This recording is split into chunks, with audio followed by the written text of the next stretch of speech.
Знаете ли каква е разликата между WeLitter, котешка тоалетна с соя, и WeLitter Plus? Нека ги огледаме на външен вид. Това е WeLitter. А това е WeLitter Plus. Както виждате, има мъничък прах. Това е тапиоката. Магичната съставка. Нека ви покажа какво прави тя.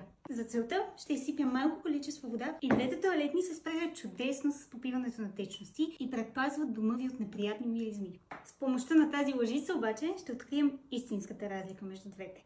Гранулите от соя позволяват на течността да попие в тях. Това прави чистенето на тоалетната възможно най-лесно, тъй като никаква течност не стигне долу на купата.